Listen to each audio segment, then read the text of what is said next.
Thank you, Molly. Thank you, everyone, for being here. The other readers and I all very much would like to dedicate our reading tonight to Barbara Hall, who Molly mentioned, who is one of the founders of the community of writers, who was there from the very beginning, and whose spirit was strong both in direct and indirect ways. If you've ever been up there, all of those photographs, well, many of them are now, the photographs of the poets, many of them are now taken by Brett, but in the beginning, those were Barbara's photographs. And so I too feel her presence when I'm there. I feel her gaze, the way she looked at these poets that came through that valley. And when I told a friend who had been to the valley in the past that I was coming this time, he had heard also through the announcements that Barbara had passed away, and he told me this story about her that I felt was representative of so many stories.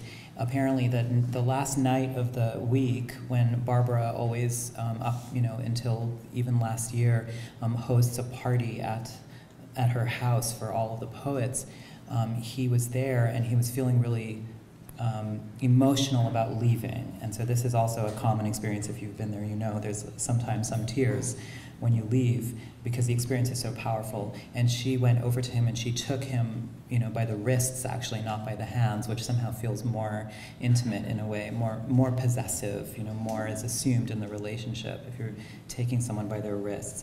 And she fixed him with that blue gaze that she had, and she said, you must come back.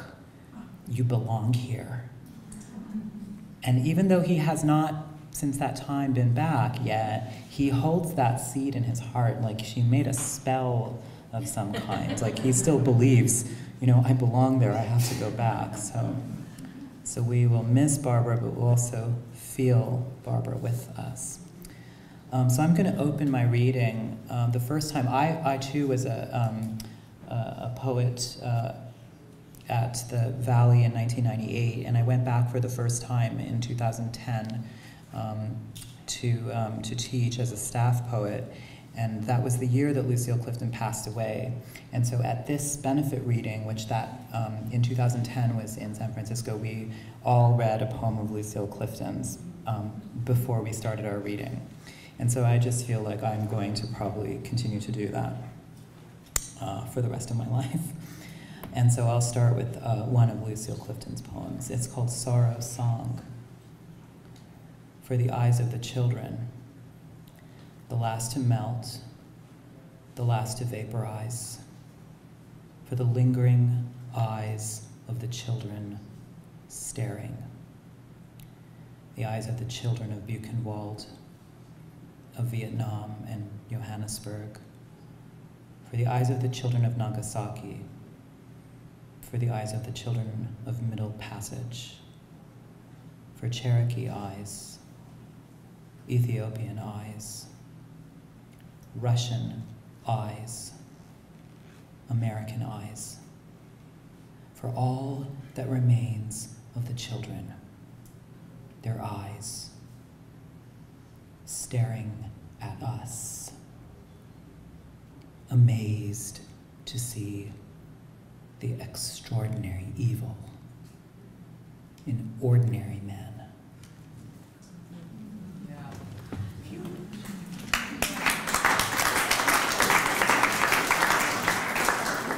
Thank you, Lucille Clifton.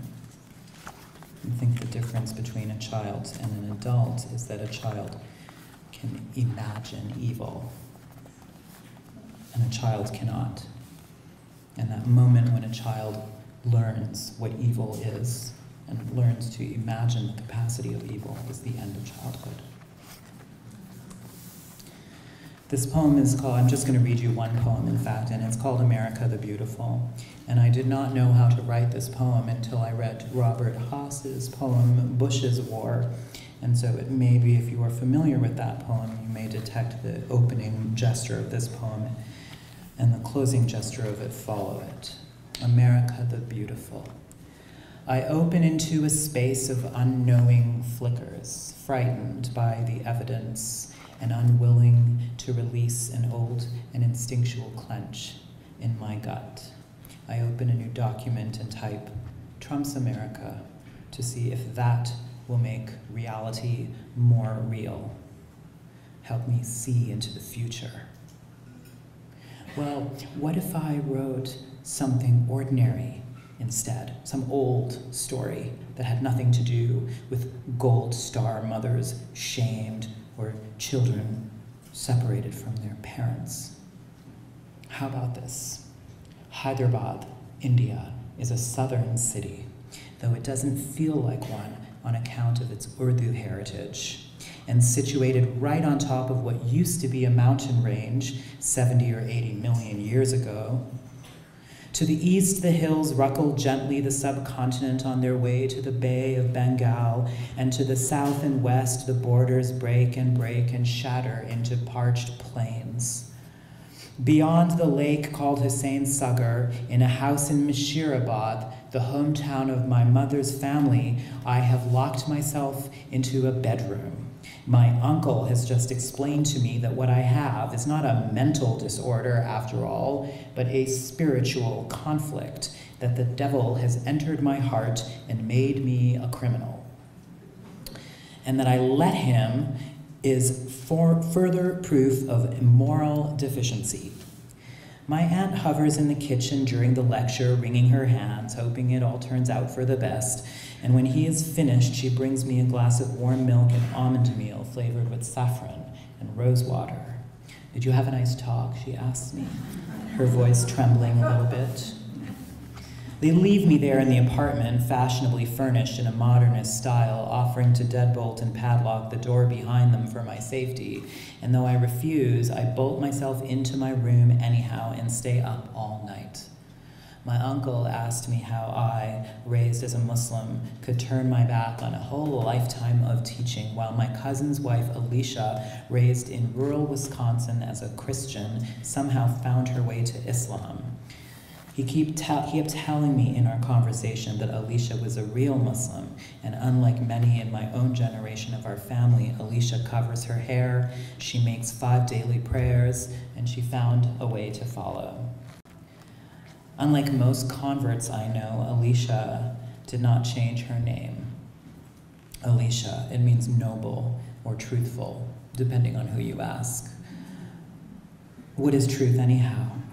Is the truth my body tells itself enough for me to know it, or must I be taught out of some book written in a language I never knew? And all through the night, I fastened myself to lonely stars in the glowing screen in order to still the seismic shock of Hyderabad. My body was not the only one that was failing. I saw that same night a note from Alicia that my cousin Shabar had been diagnosed with advanced cancer. On the surface of Hussain Sagar, nightbirds scream. My body has never belonged in this world. God and I were secret lovers, hiding in the closet from my friends and his, and when he put his tongue in my mouth, my body came alive as a beast, an animal, the wild creatures that roam the night of my imagination. And it's true. I learned the religion of my parents, not just by heart, but by rote, repeating verses, casting their vowels deep into my throat, pasting the consonants to the roof of my mouth. Arabic changed the muscles of my breath and made poetry possible. So how then did my favorite imam become not Imam Kazim, for whom I was named, and at whose shrine 1,000 people died during Bush's war when the bridge they were on collapsed, but instead Imam Raza, the one who fled the Arab world, fled into Persia to save himself and his family, fled from the government that sought to write him down criminal and pull his body into the earth. He made for India, but delayed overlong in the mountains of Qum, where the snow casts its melody in ivory dust like the flutter of a bird's wings against paper, or the surgeon's light tool flickering through Shubber's body. It's a trick that history outside has nothing to do with history inside. A trick that God's words as believed by heathen others aren't also graven in fire in my own body. And though I turn in, tune out, the stiletto of the world spikes through. A young man in California has a bottle broken over his head. Hashtag Muslim bitch. Hashtag Trump 2016 is spray painted on the side of a mosque. A cafeteria full of school children begin chanting, "Build the wall. We're here. It's now." A black man accused of selling cigarettes without a license on the street is strangled and killed. A group of white men who staged an armed occupation of government property are acquitted, but stop. Those things happened before. So what has changed and what hasn't? In Hyderabad, on a hot summer night, the electric fan groaning overhead, I turned all the lights off and read in the dark the screen in front of me flickering with messages from Alicia. We held on to that tether all night long, through 10 and a half hours apart. It was me who spent all night sleepless talking with Alicia about illness, about recovery, about how bodies fail, about what prayer was really worth, and Alicia, who gave up work for the day to lie on the couch, laptop on her stomach, writing to me about God, who he loves, and how no one gets to choose that or explain it, about what faith does and doesn't mean, about who does their prayers and at what time during the day and what form do they take. So today, a long time after Hyderabad, a long time after I thought I would feel safe in the world forever, and I did, until I didn't. I tried to find an armature for grief, for loss, for the end of a certain kind of world, and I crave no light tether now. My commented upon body in the library that could be a highway is published in wilderness, wanton, starving among desert rocks, put upon, blogged about, pissing away the silence, while far, far out to sea. A still, unnoticed, new, nameless, tropical depression gathers itself around an eye. Bodies now being beaten and killed. This tin emptiness now turned back, and what is this rage? I wanted to break everything in the house, but my body wouldn't dare. All those trees planted for future shade. Our surface now roils with the unreal, wind through wheel. Does not God want to win and flout the unspoken? At Hussein Sagar, a sand crab crawls the lake's skimpy rack line. Water meets earth in the form of the broken. In Hyderabad, in the night, I reached out across the wires to any friend, while outside loomed the dark rocks which broke apart millions of years ago and ended the reign of dinosaurs on Earth.